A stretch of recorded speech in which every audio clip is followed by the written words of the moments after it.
귀로 듣는 역사 영화. 편안히 들으며 역사 속으로 들어가 보세요. 무오사와 사초가 부른 죽음. 1498년 조선에는 전쟁보다 더 두려운 날들이 있었습니다. 칼을 든 적군이 성문을 넘은 것이 아니었습니다. 왕이 직접 신하들을 의심하기 시작한 날. 그날부터 조선의 궁궐은 침묵으로 가득 찼습니다. 새벽 안개가 아직 걷히지 않은 경복궁. 궁궐의 문이 천천히 열리자 말발굽 소리가 돌바닥을 울립니다. 잠시 후 갑옷을 입은 군사들이 한 집 앞에서 멈춰섭니다. 문이 거칠게 열립니다. 잠에서 깬 선비는 아무 말도 하지 못한 채 군사들에게 둘러싸입니다. 가족들의 울음소리가 골목을 메우지만 누구도 그들을 말릴 수 없습니다. 그날 체포된 사람은 단 한 명이 아니었습니다. 동이 트기도 전에 여러 집의 문이 동시에 열렸고 수십 명의 선비가 끌려 나왔습니다. 조정에서는 이미 누군가의 이름이 적힌 명단이 만들어져 있었습니다. 그 명단에 이름이 올라간 순간 죄를 증명할 기회조차 남지 않았습니다. 조선에서는 이런 일이 한 번으로 끝나지 않았습니다. 한 번의 숙청은 또 다른 숙청을 낳았고 복수는 다시 복수를 불렀습니다. 사람들은 칼보다 붓을 더 두려워하기 시작했습니다. 책 한 권, 사초 한 줄, 편지 한 장이 목숨을 앗아갈 수도 있었기 때문입니다. 그리고 이것은 조선을 피로 물들인 네 번의 거대한 비극의 시작에 불과했습니다. 첫 번째 숙청이 끝났을 때 사람들은 이제 모든 것이 끝났다고 믿었습니다. 하지만 조선은 평화를 맞이하지 못했습니다. 살아남은 사람들은 서로의 얼굴을 바라보면서도 쉽게 말을 꺼내지 못했습니다. 누가 적인지, 누가 밀고자인지, 누가 내일 사라질 사람인지 아무도 알 수 없었기 때문입니다. 왕이 바뀌어도 의심은 남았습니다. 권력이 바뀌어도 복수는 끝나지 않았습니다. 한 번 흘린 피는 또 다른 피를 불렀고 조선은 같은 비극을 반복하기 시작했습니다. 무오사와, 갑자사와, 김효사와, 을사사와. 네 번의 사화는 서로 떨어진 사건이 아니었습니다. 하나의 복수가 다음 복수를 만들었고 한 사람의 죽음은 또 다른 숙청의 명분이 되었습니다. 수십 년 동안 이어진 이 피해 연쇄는 조선의 정치를 바꾸고 수많은 가문을 무너뜨렸습니다. 오늘 우리는 그 네 번의 사화를 따로 보지 않습니다. 한 편의 긴 역사 영화처럼 처음 피가 흐르기 시작한 순간부터 마지막 피바람이 멈출 때까지 함께 따라가 보겠습니다. 모든 것은 작은 기록 하나에서 시작되었습니다. 그 기록의 이름은 사초였습니다. 1498년 조선은 겉으로 보기에는 평온한 나라였습니다. 새벽이면 종이 울리고 관리들은 붉은 관복을 갖춰 입은 채 궁궐로 향했습니다. 시장에는 사람들이 모여 물건을 사고 팔았고 아이들은 골목을 뛰어다녔습니다. 누구도 거대한 비극이 바로 곁에 와 있다는 사실을 눈치채지 못했습니다. 그날도 조정은 평소와 다르지 않았습니다. 대신들은 임금 앞에 나아가 국정을 논했고 사관은 한마디도 하지 않은 채 붓을 움직였습니다. 조선에는 특별한 사람이 있었습니다. 사관. 그들은 왕조차 마음대로 기록을 볼 수 없는 글을 남겼습니다. 왕이 화를 냈는지, 누가 거짓을 말했는지, 누가 충성을 다했는지 모든 것이 훗날 역사가 될 기록이었습니다. 사람들은 그 기록을 사초라 불렀습니다. 사초는 권력이 아니라 진실을 위해 존재했습니다. 그래서 누구도 함부로 손댈 수 없었습니다. 하지만 세상에는 절대로 열어서는 안 되는 문이 있습니다. 그리고 그날 누군가가 그 문을 열었습니다. 한 권의 사초가 조정 한가운데로 올라왔습니다. 처음에는 별일 아닌 듯 보였습니다. 글 몇 줄, 낡은 종이, 평범한 기록. 그러나 그 안에는 한 사람의 이름이 적혀 있었습니다. 김종직. 이미 세상을 떠난 선비였습니다. 살아있는 사람이 아니었기에 누구도 그 이름이 다시 조정을 흔들 것이라 생각하지 않았습니다. 하지만 그의 제자들은 여전히 조정 곳곳에서 벼슬 하고 있었습니다. 그리고 그 글에는 세조의 왕이 찬탈을 우회적으로 비판하는 내용으로 해석될 수 있는 대목이 담겨 있었습니다. 훈구 대신들의 얼굴이 굳어졌습니다. 그들은 단순한 글을 읽은 것이 아니었습니다. 자신들의 권력과 정통성을 뒤흔들 수 있는 위험한 불씨를 본 것입니다. 이것은 역사를 기록한 글이 아니라 왕실을 모욕한 글이다. 누군가 낮게 말했습니다. 그 한마디는 조용한 연못에 던져진 돌처럼 조정을 흔들기 시작했습니다. 반박하는 사람도 있었습니다. 죽은 사람의 글입니다. 이제 와서 문제 삼는 것은 옳지 않습니다. 하지만 이미 분위기는 바뀌고 있었습니다. 말보다 침묵이 더 무거워졌습니다. 고개를 숙인 대신들은 서로의 눈치를 살폈고 사관의 붓끝도 잠시 멈춘 듯 했습니다. 한 줄의 기록. 그것은 단지 종이에 적힌 문장이 아니었습니다. 누군가에게는 충절의 기록이었고 누군가에게는 목숨을 걸어야 할 반역의 증거였습니다. 그리고 바로 그 순간 조선 최초의 대규모 사화는 조용히 움직이기 시작했습니다. 아직 칼은 뽑히지 않았습니다. 아직 피도 흐르지 않았습니다. 그러나 가장 위험한 것은 언제나 칼이 아니라 사람의 마음속에 자리 잡은 의심이었습니다. 그 의심은 이제 조선 전체를 집어삼킬 준비를 하고 있었습니다. 사초가 조정에 알려진 뒤 궁궐의 공기는 눈에 띄게 달라졌습니다. 대신들은 평소처럼 조회에 참석했지만 누구도 먼저 입을 열지 않았습니다. 말 한마디가 자신을 향한 의심으로 돌아올 수도 있다는 것을 모두 알고 있었기 때문입니다. 훈구 대신들은 이미 움직이기 시작했습니다.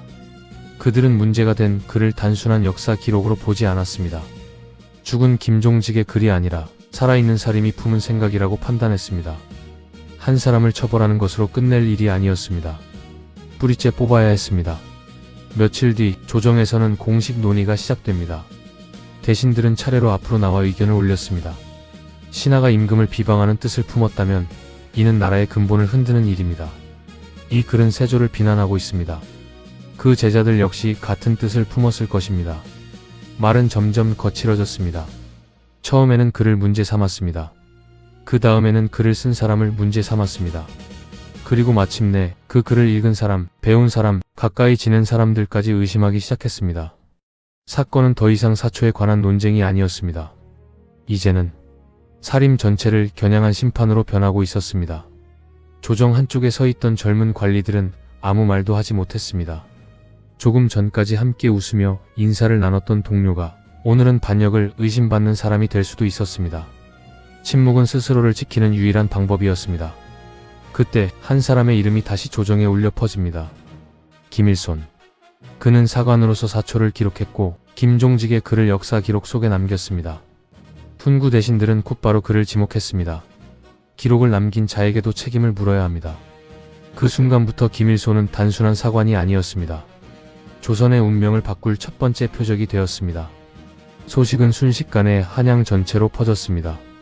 사림의 집에는 밤늦도록 등불이 꺼지지 않았습니다. 누군가는 서책을 감추었고 누군가는 편지를 태웠으며 또 다른 누군가는 가족에게 아무 말도 하지 못한 채 긴 한숨만 내쉬었습니다. 아직 체포 명령은 내려지지 않았습니다. 하지만 모두가 알고 있었습니다. 칼이 뽑히기 전 가장 무서운 것은 기다림이라는 것을. 그리고 마침내 왕의 결정이 내려질 시간이 다가오고 있었습니다. 조선은 이제 돌이킬 수 없는 첫 번째 피바람의 문턱 앞에 서 있었습니다. 한양은 아직 어둠에 잠겨 있었습니다. 닭이 울기 전 골목마다 희미한 안개가 내려앉아 있었습니다. 사람들은 모두 잠들어 있었습니다. 하지만 궁궐에서는 밤새 등불이 꺼지지 않았습니다. 왕의 제가가 떨어졌고 승정원에서는 봉인된 명령서가 차례로 전달되었습니다. 잠시 뒤 말발굽 소리가 조용한 거리를 가르기 시작했습니다. 갑옷이 부딪히는 쇳소리가 새벽 공기를 갈랐고 횃불을 든 군사들이 여러 갈래로 흩어졌습니다. 그들의 목적지는 모두 달랐지만 손에 들린 명령은 같았습니다. 죄인을 즉시 체포하라. 한 집 앞에 군사들이 멈춰섰습니다. 문을 두드리는 소리는 한 번뿐이었습니다. 고지어 굳게 닫혀있던 대문이 거칠게 열렸습니다.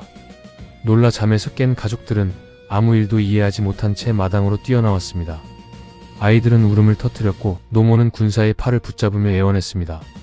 하지만 누구도 명령을 거스를 수는 없었습니다. 김일손은 조용히 자리에서 일어났습니다. 도망치지 않았습니다. 변명하지도 않았습니다. 잠시 가족들을 바라본 뒤 천천히 투포를 여미고 문 밖으로 걸어 나왔습니다. 그의 두 손에는 차가운 포승줄이 묶였습니다. 골목 끝으로 사라지는 그의 뒷모습을 바라보며 가족들은 끝내 이름조차 크게 부르지 못했습니다. 혹시라도 그 한마디가 또 다른 죄가 될까 두려웠기 때문입니다. 하지만 그날 새벽 끌려간 사람은 김일손 한 명이 아니었습니다. 한양 곳곳에서 같은 일이 반복되고 있었습니다. 김종직의 제자, 사림 계열 관리, 조금이라도 가까웠던 사람들까지 군사들은 명단에 적힌 이름을 하나씩 지워나갔습니다. 조정에서는 이미 결론이 내려져 있었습니다. 이제 필요한 것은 진실이 아니었습니다. 죄를 인정하는 사람도 끝까지 부인하는 사람도 결국 같은 감옥으로 향했습니다. 한양의 백성들은 문틈으로 그 모습을 지켜보았습니다. 아무도 입을 열지 않았습니다. 누군가를 동정하는 말조차 위험한 시대가 시작되고 있었기 때문입니다. 그날 이후 사람들은 친구를 만나도 정치 이야기를 피했습니다. 서책을 펼칠 때도 편지를 쓸 때도 주위를 먼저 살폈습니다. 붓끝 하나가 목숨을 앗아갈 수 있다는 사실을 모두가 알게 된 것입니다. 그리고 차가운 감옥 안에서는 첫 번째 신문이 시작될 준비를 하고 있었습니다. 누군가는 살아 돌아올 것이고 누군가는 다시는 햇빛을 보지 못할 것입니다. 조선 최초의 사화는 이제 되돌릴 수 없는 강을 건너고 있었습니다. 감옥 안에는 낮과 밤의 구분이 없었습니다. 창문이라 부르기 어려운 작은 틈으로 희미한 빛만 스며들었습니다. 차가운 돌바닥 위에 앉은 죄인들은 서로 눈을 마주치지 않았습니다. 누가 먼저 입을 열지, 누가 자신의 이름을 말할지 그 누구도 알 수 없었습니다. 잠시 뒤 쇠문이 천천히 열렸습니다. 김일손. 낮지만 단호한 목소리가 감옥 안을 울렸습니다. 그는 조용히 일어나 포승줄이 묶인 채 신문장으로 향했습니다. 신문과는 탁자 위에 낡은 문서를 펼쳐 놓았습니다. 바로 문제의 사초였습니다. 이 글을 내가 기록했느냐? 김일손은 잠시 종이를 바라보았습니다. 그리고 천천히 입을 열었습니다. 사관으로서 본 것을 기록했을 뿐입니다. 짧은 대답이었습니다. 그러나 그 한마디는 신문관의 얼굴을 굳게 만들었습니다. 왕실을 비방하려는 뜻은 없었다는 말이냐? 기록은 사관의 의무입니다. 신문은 오래 이어졌습니다. 질문은 같았지만 답이 달라지기를 원하는 사람들이 있었습니다. 사실을 확인하려는 자리가 아니었습니다. 이미 내려진 결론을 인정하게 만드는 자리였습니다. 밖에서는 또 다른 신문이 이어지고 있었습니다. 김종직의 제자, 가까운 벗, 함께 글을 읽던 선비, 조금이라도 이름이 연결되면 모두 불려왔습니다. 한 사람의 진술은 또 다른 사람의 이름으로 이어졌고 그 이름은 다시 새로운 체포 명령으로 이어졌습니다. 의심은 눈덩이처럼 커졌습니다. 처음에는 글 한 편이 문제였습니다. 이제는 사람과 사람의 관계 자체가 죄가 되기 시작했습니다. 조정에서는 탄핵 상소가 연이어 올라왔습니다. 훈구 대신들은 더 강한 처벌을 요구했습니다. 이들을 그대로 둔다면 같은 일이 반복될 것입니다. 싹을 남기면 반드시 다시 자랄 것입니다. 강경한 목소리가 조정을 뒤덮었습니다. 반대로 신중해야 한다는 의견도 있었습니다. 그러나 그 목소리는 점점 작아졌습니다. 누군가를 두둔하는 순간 자신 역시 의심받을 수 있다는 사실을 모두 알고 있었기 때문입니다. 조용했던 조정은 어느새 서로를 감시하는 공간으로 변해 있었습니다. 누구도 먼저 눈을 마주치지 않았고 누구도 마지막까지 자신의 생각을 말하지 않았습니다. 침묵은 살아남기 위한 선택이었습니다. 하지만 침묵은 아무도 구하지 못했습니다. 마침내 왕에게 최종 보고가 올라갑니다. 처벌의 수위를 결정할 시간이 다가오고 있었습니다. 그리고 그 결정은 수많은 가문의 운명을 한순간에 무너뜨리게 됩니다. 첫 번째 피바람은 끝나지 않았다. 며칠 동안 이어진 신문은 끝을 향해 가고 있었습니다.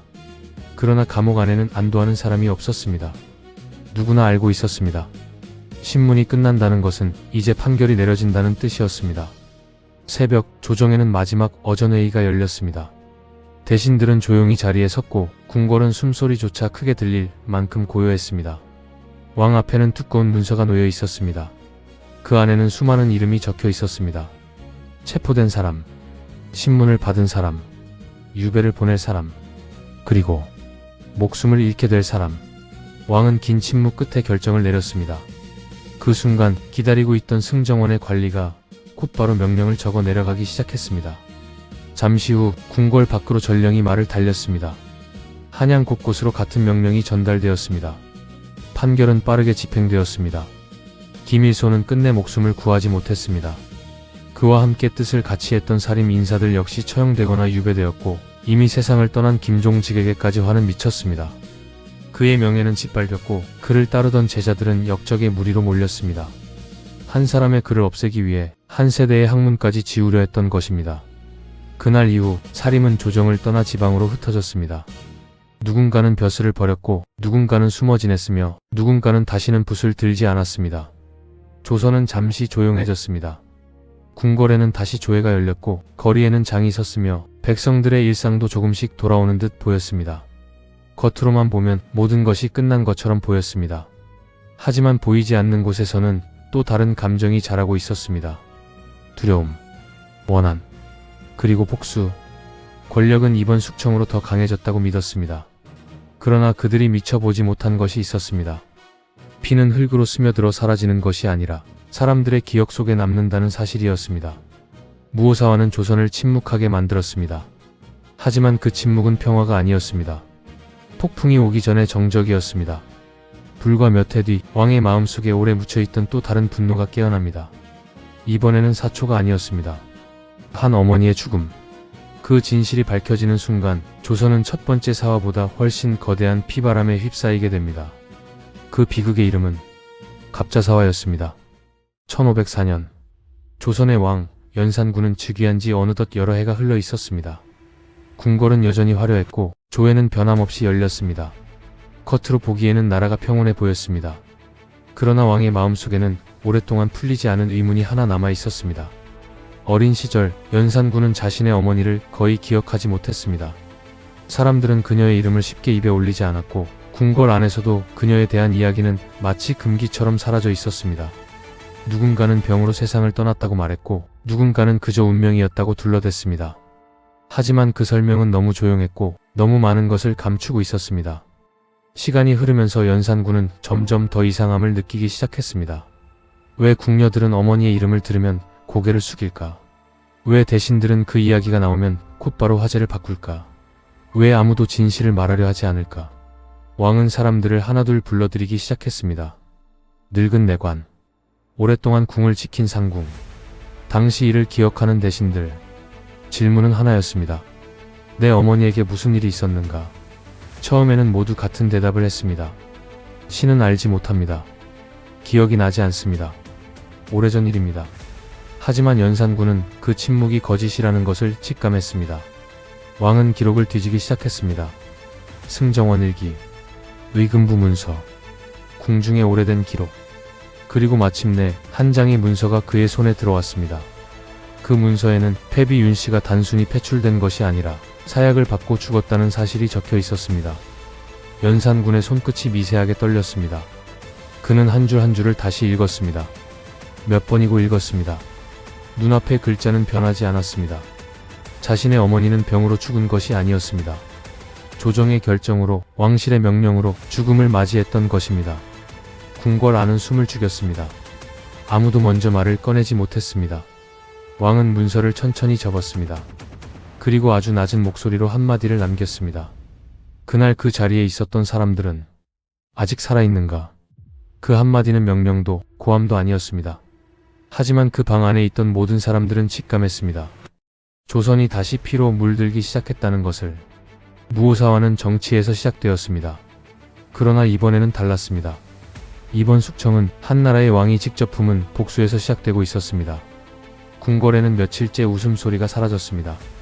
연산군은 조회를 열었지만 예전처럼 대신들의 의견을 묻지 않았습니다. 그는 대부분의 시간을 침묵으로 보냈습니다. 대신들은 왕의 얼굴을 살폈습니다. 분노는 드러나지 않았습니다. 하지만 그것이 더 두려웠습니다. 조용한 분노는 언제 폭발할지 알 수 없었기 때문입니다. 연산군은 다시 기록을 펼쳤습니다.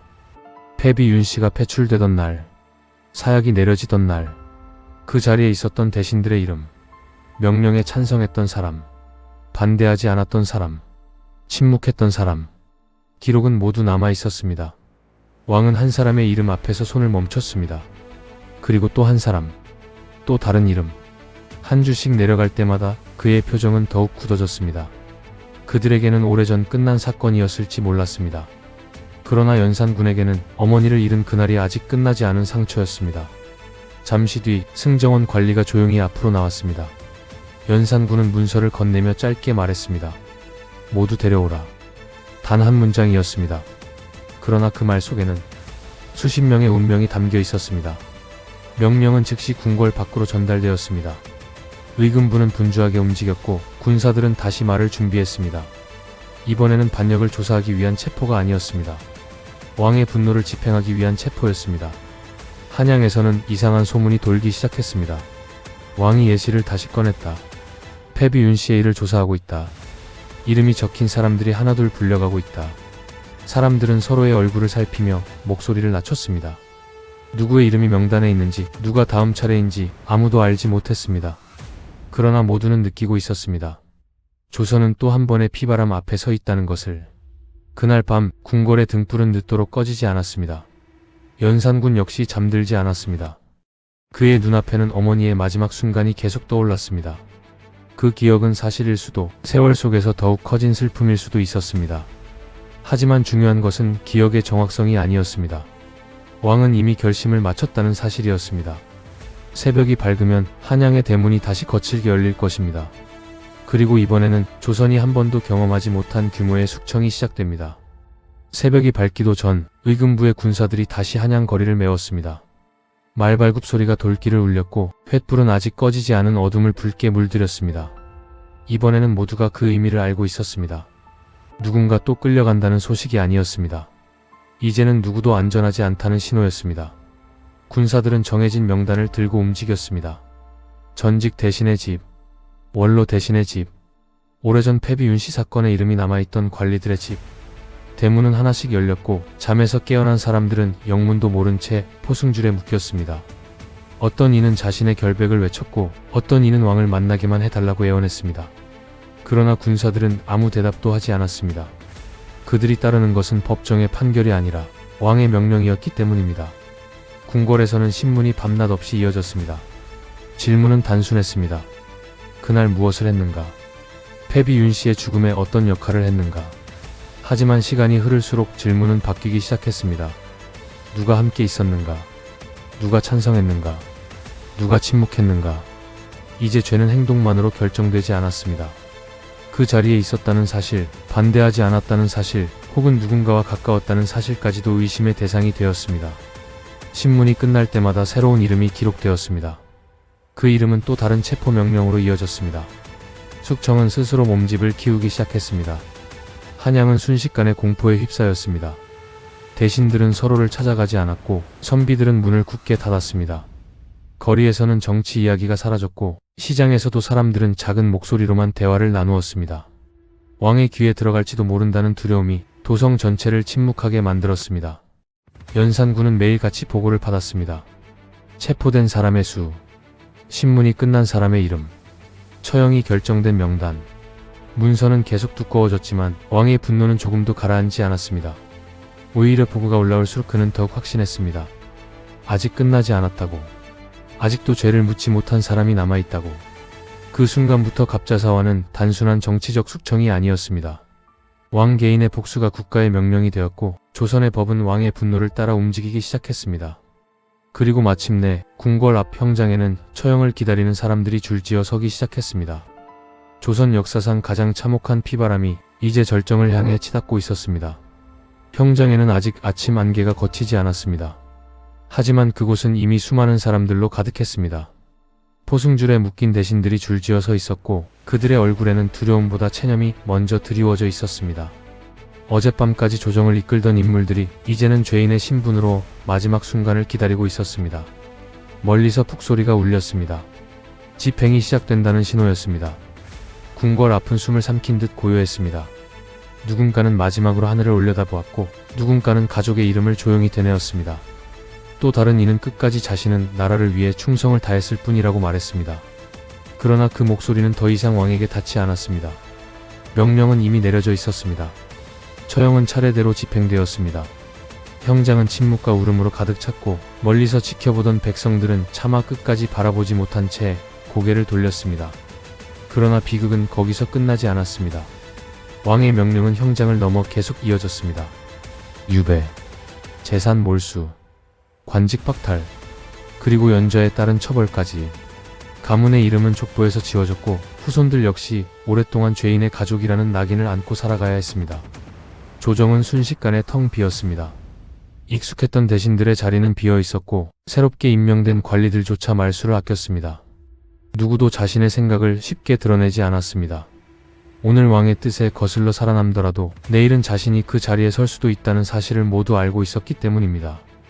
연산군은 높은 궁궐에서 조용히 도성을 내려다보았습니다. 그의 복수는 이루어진 듯 보였습니다. 그러나 왕의 얼굴에는 안도도 평온도 없었습니다. 분노는 사람을 쓰러뜨릴 수는 있어도 잃어버린 시간을 되돌려주지는 못했습니다. 어머니는 돌아오지 않았고 왕의 마음속 공허함도 채워지지 않았습니다. 반대로 조선은 더 깊은 상처를 입었습니다. 정치를 바로잡기 위해 직언하던 목소리는 사라졌고 왕에게 잘못을 말해줄 사람도 점점 줄어들었습니다. 궁궐은 이전보다 더 화려했지만 그 안은 어느 때보다 적막했습니다. 갑자사화는 수많은 생명을 앗아갔습니다. 그러나 가장 크게 무너진 것은 사람들의 목숨만이 아니었습니다. 왕과 신하 사이의 신뢰, 조정이 나라를 지탱하던 균형, 그리고 권력을 견제하던 질서까지 함께 흔들리기 시작했습니다. 그 균열은 훗날 연산군 자신의 운명에도 깊은 그림자를 들이우게 됩니다. 하지만 아직 그 누구도 그 끝이 얼마나 가까이 다가와 있는지 알지 못했습니다. 평장은 조용해졌습니다. 궁궐 앞을 가득 메우던 군사들도 하나둘 자리를 떠났고 도성에는 다시 평범한 일상이 돌아오는 듯 보였습니다. 시장에는 사람들이 모였고 상인들은 물건을 팔기 시작했습니다. 겉으로만 보면 조선은 다시 안정을 되찾은 것처럼 보였습니다. 하지만 그 평온은 오래가지 않았습니다. 갑자사화 이후 연산군은 더욱 사람을 믿지 못하게 되었습니다. 직원은 불충으로 여겨졌고 충원은 곧 처벌의 이유가 되었습니다. 신하들은 왕 앞에서 입을 닫았고 조정은 토론보다 침묵이 익숙한 곳으로 변했습니다. 권력은 더욱 왕에게 집중되었습니다. 그러나 권력이 커질수록 왕을 떠받치던 기반은 조금씩 무너지고 있었습니다. 백성들의 불만은 쌓여갔고 대신들 사이에서도 더는 나라를 이대로 둘 수 없다는 목소리가 조용히 번지기 시작했습니다. 그리고 마침내 1506년 새벽의 어둠 속에서 또 한 번 군사들이 움직였습니다. 이번에는 왕의 명령을 수행하기 위해서가 아니었습니다. 왕을 궁궐에서 끌어내리기 위해서였습니다. 반정군은 빠르게 궁궐을 장악했고 연산군은 끝내 왕위를 잃었습니다. 그는 더 이상 조선의 왕이 아니었습니다. 왕자는 새로운 임금, 중종에게 넘어갔습니다. 새로운 조정은 무너진 나라를 다시 세우려 했습니다. 억눌렸던 사림은 다시 조정으로 불려왔고 젊은 유학자들은 개혁의 기회를 얻었습니다. 그들 가운데에는 누구보다 강한 이상을 품은 인물이 있었습니다. 그 이름은 조광조. 그는 백성을 위한 정치와 깨끗한 조정을 꿈꾸었습니다. 많은 사람들은 이번에는 다를 것이라 믿었습니다. 피로 얼룩진 시대는 끝났고 이제는 새로운 조선이 시작될 것이라고 기대했습니다. 하지만 권력이 바뀌었다고 해서 권력을 둘러싼 두려움과 이해관계까지 사라진 것은 아니었습니다.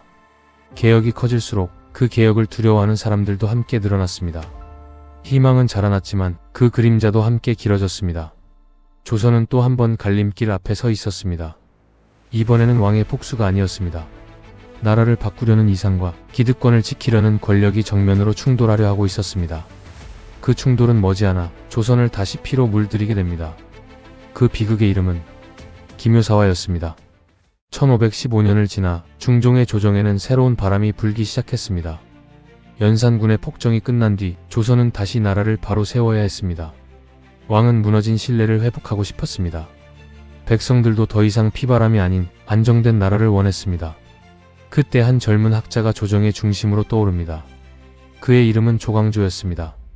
조광조는 뛰어난 학문과 강한 신념으로 많은 사람들의 주목을 받았습니다. 그는 관직을 얻기 위해서가 아니라 조선을 바꾸기 위해 벼슬길에 나섰습니다. 왕 앞에서도 그는 두려워하지 않았습니다.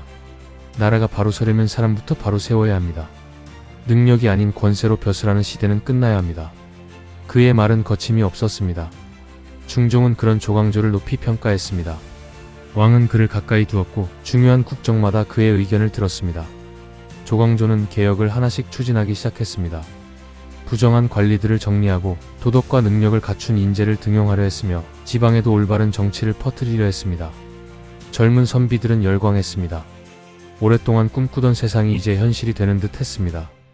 하지만 모두가 기뻐한 것은 아니었습니다. 조정을 오래 지배해온 훈구 대신들은 조용히 그를 지켜보고 있었습니다. 처음에는 한 사람의 학자라고 생각했습니다. 그러나 시간이 흐를수록 조광조의 영향력은 예상보다 훨씬 빠르게 커졌습니다.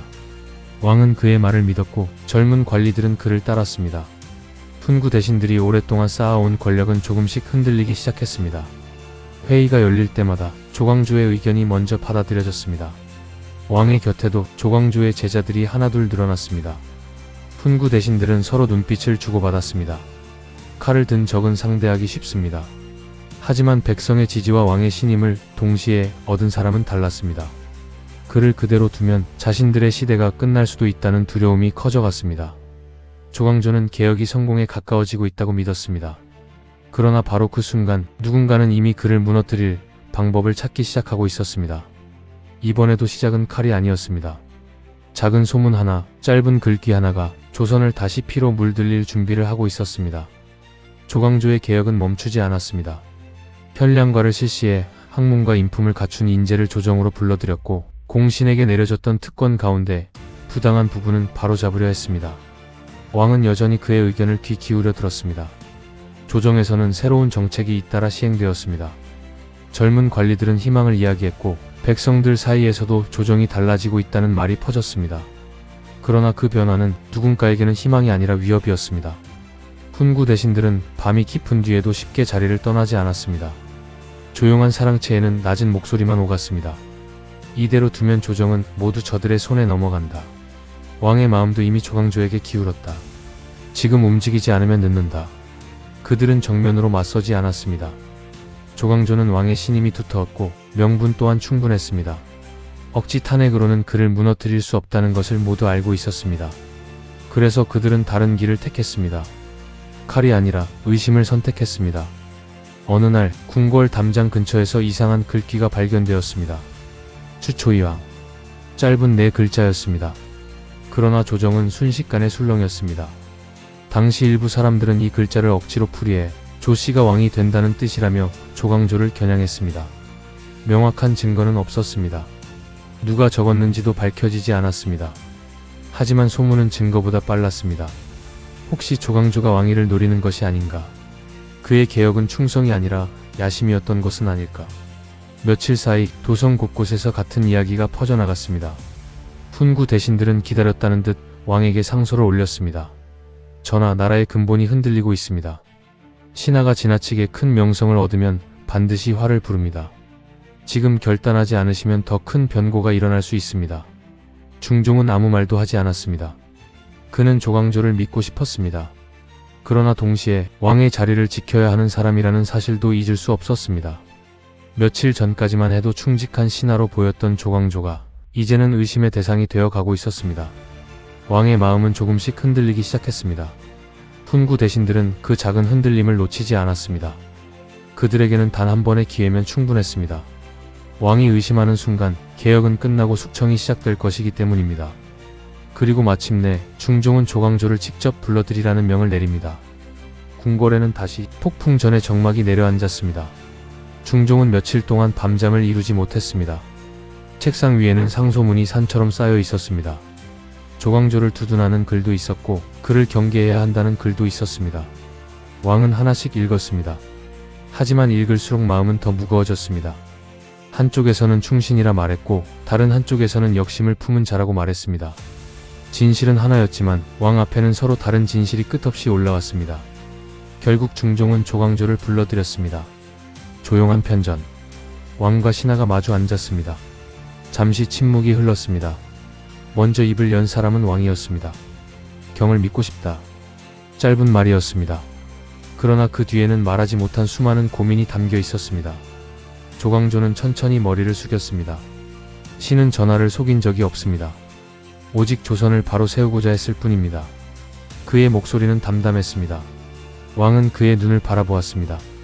그 안에는 두려움보다 신념이 남아 있었습니다. 하지만 이미 조정의 분위기는 돌이킬 수 없는 곳까지 흘러가고 있었습니다. 훈구 대신들은 하루도 빠짐없이 상소를 올렸고 조광조를 따르던 젊은 관리들까지 하나둘 의심받기 시작했습니다. 중종은 끝내 결정을 내렸습니다. 조광조는 모든 관직에서 물러났습니다. 곧이어 전라도 능주로 유배를 떠나라는 명령이 내려졌습니다.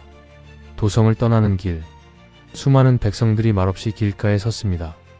누군가는 멀리서 절을 올렸고 누군가는 눈물을 훔쳤습니다. 그들은 개혁이 실패하는 모습을 지켜보고 있었습니다. 그러나 비극은 아직 끝나지 않았습니다. 유배지에 도착한 지 얼마 지나지 않아 왕의 마지막 명령이 내려왔습니다. 사약.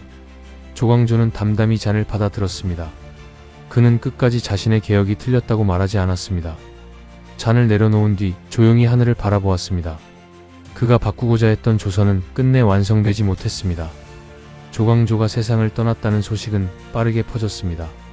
그와 뜻을 함께했던 사림은 다시 조정에서 쫓겨났고 많은 이들이 유배되거나 벼슬을 잃었습니다. 개혁은 무너졌고 훈구 세력은 다시 권력의 중심에 섰습니다. 하지만 그들이 없앤 것은 조광조라는 한 사람이었습니다. 그가 남긴 이상까지 없앨 수는 없었습니다. 그 정신은 살아남은 제자들과 후학들에게 이어졌고 훗날 다시 조선의 정치를 움직이는 씨앗이 됩니다. 그러나 그날의 조선에는 희망보다 침묵이 더 깊게 내려앉아 있었습니다. 조광조가 떠난 뒤 조정은 다시 조용해졌습니다. 왕에게 직언하던 목소리는 사라졌고 개혁을 외치던 젊은 관리들의 자리도 하나둘 비어갔습니다. 훈구 대신들은 다시 전국의 중심에 섰습니다. 궁궐은 안정을 되찾은 듯 보였습니다. 하지만 그 평온은 오래가지 않았습니다. 살림은 완전히 사라지지 않았습니다. 벼슬을 잃은 선비들은 고향으로 돌아갔습니다. 그들은 산속 서원에서 제자를 가르치고 향촌에서 학문을 이어갔습니다. 정치에서는 밀려났지만 사상과 신념까지 버리지는 않았습니다. 세월은 흘렀습니다. 중종이 세상을 떠나고 인종이 왕위에 올랐습니다. 많은 사람들은 새로운 시대가 시작될 것이라 기대했습니다. 인종은 살림을 가까이 했고 억울하게 희생된 인물들의 명예를 회복하려 했습니다. 그러나 운명은 너무도 잔인했습니다. 즉위한 지 얼마 지나지 않아 인종은 갑작스럽게 세상을 떠났습니다. 왕위는 어린 명종에게 넘어갔고 정치는 다시 거센 소용돌이 속으로 빠져들었습니다. 어린 왕을 대신해 정사를 돌보게 된 사람은 명종의 어머니 문정왕후였습니다. 그녀는 강한 정치력을 가진 인물이었고 자신의 세력을 중심으로 조정을 재편하기 시작했습니다. 하지만 궁궐 안에는 또 다른 권력축이 존재했습니다. 인종을 지지했던 유님 세력, 그리고 문정왕후의 동생 윤원영 세력. 두 집안은 모두 왕실과 가까운 외척이었지만 서로를 정치적 경쟁자로 바라보고 있었습니다. 회의가 열릴 때마다 의견은 충돌했고 궁궐 안에는 다시 긴장감이 감돌기 시작했습니다.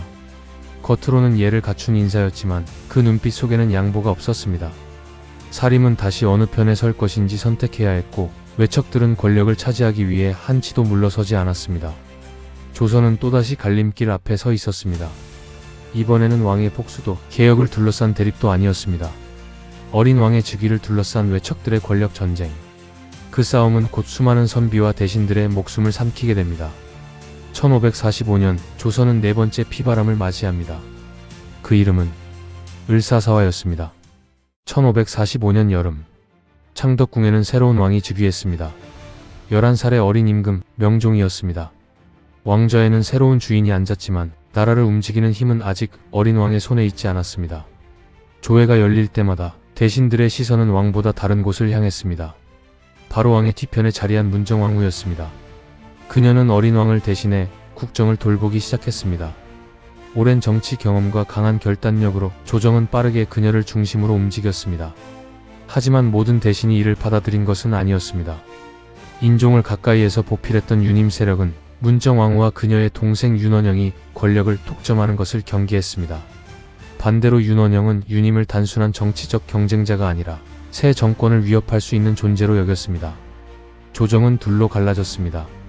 회의가 열릴 때마다 같은 안건을 두고도 의견은 극명하게 갈렸습니다. 한쪽이 고개를 끄덕이면 다른 한쪽은 침묵했습니다.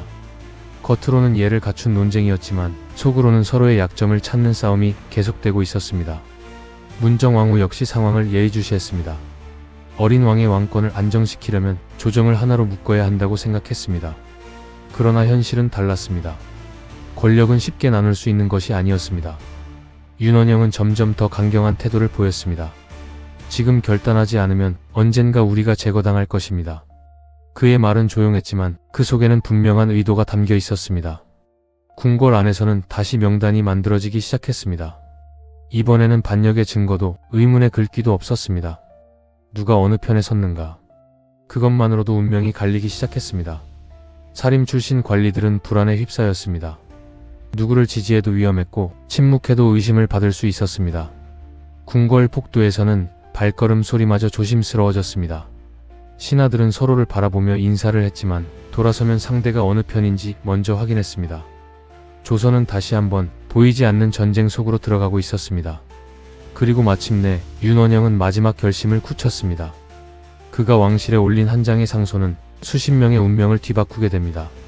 새벽 안개가 궁궐의 지붕을 덮고 있었습니다. 아직 조회가 열리기 전 승정원에는 긴장된 발걸음이 이어졌습니다. 봉인된 문서 하나가 문정왕후 앞으로 전달되었습니다. 그 안에는 윤원영이 올린 상소가 담겨 있었습니다. 상소의 내용은 분명했습니다. 유님과 그의 측근들이 조정을 어지럽히고 있으며 훗날 왕권까지 위협할 수 있다는 주장이었습니다. 확실한 반란의 증거가 제시된 것은 아니었습니다. 그러나 당시 조정은 어린 왕이 즉위한 직후였고 권력은 매우 불안정했습니다. 그 불안은 의심을 키우기에 충분했습니다. 회의는 길게 이어졌습니다. 일부 대신들은 신중한 조사를 주장했습니다.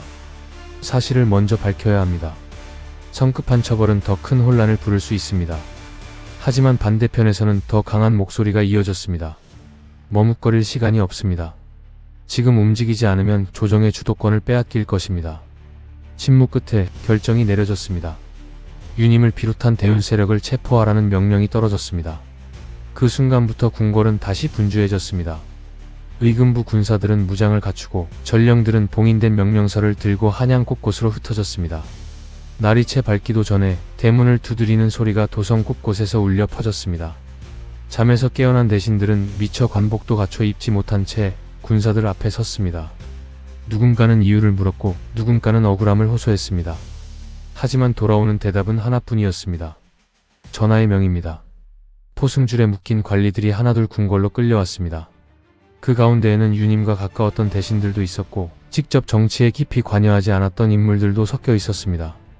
관계가 있다는 이유만으로, 같은 편으로 여겨졌다는 이유만으로 의심은 빠르게 번져나갔습니다. 조정의 공기는 순식간에 얼어붙었습니다. 어제까지 함께 국정을 논하던 사람들이 오늘은 죄인의 신분으로 신문을 기다리고 있었습니다. 남아있는 대신들은 서로를 바라보지 않았습니다. 누구와 눈을 마주치는 것조차 위험하다고 느꼈기 때문입니다. 그날 궁궐에는 다시 오래된 풍경이 되살아났습니다. 봉인된 명령서, 급히 달리는 전령, 포승줄에 묶인 신하들. 조선은 이미 3번의 사화를 겪었습니다. 그러나 사람들은 깨닫기 시작했습니다. 비극은 반복되는 것이 아니라 점점 더 익숙해지고 있었다는 사실을. 그리고 신문이 시작되면 이번에도 수많은 이름이 역사의 기록에서 사라지게 될 것입니다. 신문은 며칠 밤낮을 이어졌습니다. 의금부의 뜰에는 차례를 기다리는 죄인들이 끝없이 늘어서 있었습니다. 누군가는 끝까지 결백을 주장했고 누군가는 자신보다 가족의 안위를 먼저 걱정했습니다. 그러나 이미 조정의 분위기는 돌이킬 수 없었습니다. 윤임은 여러 차례 문초를 받았습니다. 그는 자신이 역모를 꾸민 적이 없다고 거듭 밝혔습니다. 왕실을 해칠 뜻도 권력을 빼앗을 계획도 없었다고 말했습니다. 하지만 그의 말은 조정의 결정을 바꾸지 못했습니다. 이미 권력의 저울은 한쪽으로 기울어 있었습니다. 마침내 최종 판결이 내려졌습니다. 윤임은 사형에 처해졌고 그와 가까웠던 대신들 역시 처형되거나 유배되었습니다. 관직은 박탈되었고 가문은 몰락했습니다. 살아남은 사람들조차 더 이상 예전의 삶으로 돌아갈 수 없었습니다. 도성에는 다시 침묵이 내려앉았습니다. 백성들은 대문을 굳게 닫았고 시장에서는 정치 이야기가 자취를 감췄습니다. 사람들은 누군가의 이름을 입에 올리는 것조차 조심했습니다. 어느 편이었다는 말 한마디가 새로운 의심을 부를 수 있었기 때문입니다. 궁궐 안에서는 새로운 인사들이 빈자리를 채웠습니다. 소윤 세력은 조정의 핵심 자리를 차지했고 문정왕후의 영향력은 더욱 커졌습니다. 수렴청정 아래에서 국정은 빠르게 정비되었습니다. 겉으로는 질서가 회복된 듯 보였습니다. 하지만 그 질서는 수많은 희생 위에 세워진 것이었습니다. 조선은 반세기 동안 무오사와, 갑자사와, 기묘사와, 그리고 을사사와까지 4차례의 거대한 숙청을 겪었습니다.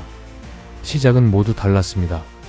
사초 한 줄에서 시작된 의심, 어머니의 죽음에서 비롯된 폭수, 나라를 바꾸려던 개혁, 외척 사이의 권력 다툼. 그러나 끝은 언제나 같았습니다. 수많은 사람들이 목숨을 잃었고 충신과 역적의 경계는 권력을 쥔 사람의 판단에 따라 바뀌었습니다. 조선은 피바람이 지나갈 때마다 살아남았습니다. 하지만 그 과정에서 잃어버린 것은 사람들만이 아니었습니다. 서로를 믿는 마음, 바른 말을 할 용기, 그리고 권력을 견제하던 균형까지 조금씩 무너져 갔습니다. 4번의 사화는 역사의 한 페이지가 아니었습니다. 그것은 권력이 두려움을 선택할 때 한 나라가 얼마나 깊은 상처를 입을 수 있는지를 보여준 비극이었습니다. 그리고 그 비극은 오늘을 살아가는 우리에게도 여전히 질문을 남기고 있습니다. 숙청이 끝난 뒤 조정은 다시 조회를 열었습니다. 궁궐의 종은 평소처럼 울렸고 대신들은 예복을 갖춰 입은 채 차례로 자리에 섰습니다. 겉으로 보기에는 아무 일도 없었던 것처럼 평온했습니다. 하지만 그 안에 서 있는 사람들은 모두 알고 있었습니다. 며칠 전까지 함께 국정을 논하던 동료들이 이제는 그 자리에 없다는 사실을. 비어있는 자리들은 아무 말도 하지 않았지만 그 어떤 경고보다도 무거웠습니다. 중신들은 발언을 아꼈습니다. 예전 같으면 서로 다른 의견을 내놓았을 문제도 이제는 왕실의 뜻을 먼저 살피는 것이 익숙해졌습니다. 회의는 빨리 끝났고 반대 의견은 좀처럼 나오지 않았습니다. 누구도 자신의 말 한마디가 훗날 어떤 결과를 가져올지 장담할 수 없었기 때문입니다. 문정왕후는 어린 명종을 곁에 두고 국정을 이끌었습니다. 수렴청정 아래에서 행정은 안정되는 듯 보였습니다. 지방의 보고는 차례로 올라왔고 세금도 거두어졌으며 관청은 다시 일상을 되찾아갔습니다. 그러나 겉으로 드러난 안정은 깊은 두려움 위에 세워진 것이었습니다. 지방으로 내려간 살인들은 다시 붓을 들었습니다. 관직은 잃었지만 학문까지 버리지는 않았습니다. 서원에서는 젊은 유생들이 모여 경전을 읽었고 선배들은 지난 사화를 이야기하며 조심스럽게 교훈을 전했습니다. 권력은 영원하지 않다. 그러나 기록은 남는다. 그 말은 조용히 전해졌지만 후학들의 마음속에는 깊이 새겨졌습니다. 한편 도성에서는 숙청을 주도했던 사람들도 마음을 놓지 못했습니다. 오늘의 승자가 내일도 승자라는 보장은 없었습니다. 조선의 정치는 이미 너무 오랫동안 권력의 이동과 함께 피를 흘려왔기 때문입니다. 사람들은 깨닫기 시작했습니다. 사화는 한 번의 사건이 아니라 권력이 바뀔 때마다 반복될 수 있는 두려움이라는 사실을. 그 두려움은 궁궐의 담장을 넘어 조선 사회 전체를 조용히 뒤덮고 있었습니다. 그리고 그 침묵은 수십 년이 지나도록 쉽게 사라지지 않았습니다. 한양의 궁궐은 다시 조용해졌습니다. 무오사화가 끝났을 때도 그랬고 갑자사화가 끝났을 때도 그랬습니다. 기묘사화가 지나간 뒤에도 을사사화가 끝난 뒤에도 궁궐의 종은 변함없이 울렸습니다. 겉으로는 모든 것이 평온해 보였습니다. 하지만 시간이 흐를수록 조선의 조정에는 눈에 보이지 않는 변화가 쌓여갔습니다. 대신들은 더 이상 쉽게 직언하지 않았습니다. 젊은 관리들은 자신의 스승이 어떤 최후를 맞았는지 기억하고 있었습니다. 사초를 쓰는 사관은 붓을 들기 전 한 번 더 생각했고 왕 앞에 서는 신하는 말보다 침묵을 먼저 배웠습니다. 무오사화는 기록을 두렵게 만들었습니다.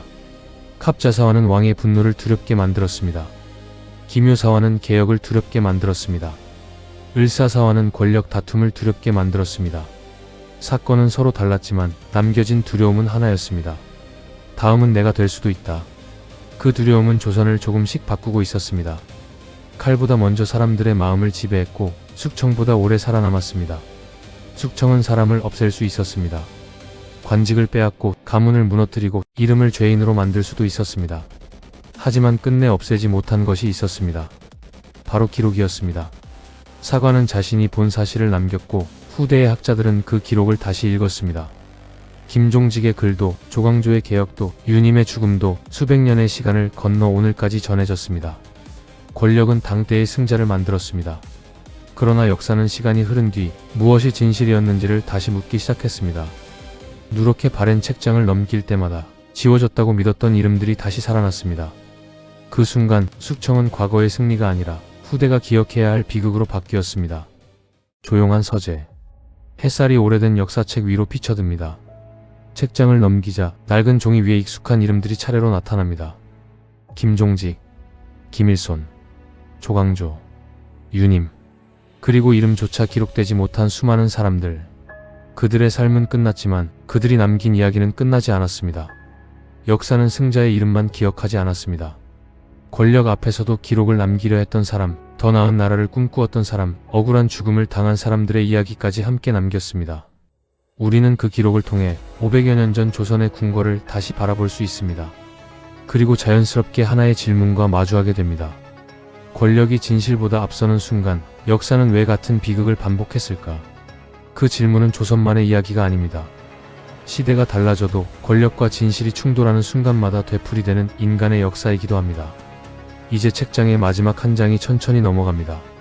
조선을 피로 물들였던 4번의 사화는 끝났습니다. 하지만 역사가 우리에게 남긴 질문은 오늘도 여전히 끝나지 않았습니다. 새벽의 햇살이 조용히 서재를 비춥니다. 책상 위에는 오래된 역사책 한 권이 펼쳐져 있습니다. 바람이 스치자 누렇게 바랜 종이가 천천히 넘어갑니다. 그 종이에는 익숙한 이름들이 적혀 있습니다. 무오사화, 갑자사화, 기묘사화, 을사사화. 수백 년의 시간이 흘렀지만 그 이름들은 아직도 우리의 기억 속에 살아 있습니다. 권력을 쥐었던 왕들은 모두 역사가 되었고 숙청을 주도했던 대신들도 긴 세월 속으로 사라졌습니다. 하지만 그들이 없애려 했던 기록은 끝내 살아남았습니다. 사관이 붓으로 남긴 글, 선비들이 목숨을 걸고 지키려 했던 신념, 후대의 학자들이 이어온 역사, 그 모든 것이 오늘 우리 앞에 다시 펼쳐져 있습니다. 역사는 과거를 기억하기 위해 존재하는 것이 아닙니다. 같은 잘못을 되풀이하지 않기 위해 존재합니다. 네 번의 사화는 서로 다른 이유로 시작되었습니다. 그러나 그 끝은 언제나 같았습니다. 의심이 진실을 삼켰고 권력이 대화를 대신했으며 숙청은 더 큰 숙청을 불러왔습니다. 그리고 그 상처는 한 세대가 아니라 여러 세대에 걸쳐 이어졌습니다. 그럼에도 조선은 다시 일어섰습니다. 학문은 이어졌고 기록은 보존되었으며 진실을 밝히려는 노력도 멈추지 않았습니다. 그래서 우리는 오늘 500여 년 전의 그날을 이야기할 수 있습니다. 역사는 결코 죽지 않습니다. 누군가가 진실을 기록하는 한, 그리고 누군가가 그 기록을 읽는 한, 역사는 언제나 다시 살아납니다. 조선을 피로 물들인 네 번의 사화는 끝났습니다. 하지만 역사가 우리에게 던지는 질문은 지금 이 순간에도 끝나지 않았습니다. 여러분은 이 네 번의 사화 가운데 조선의 운명을 가장 크게 바꾼 사건이 무엇이라고 생각하시나요? 댓글로 여러분의 의견을 남겨주세요. 그리고 역사 속 또 다른 결정적인 순간이 궁금하시다면 역사 탐험과 함께 다음 이야기도 이어가겠습니다.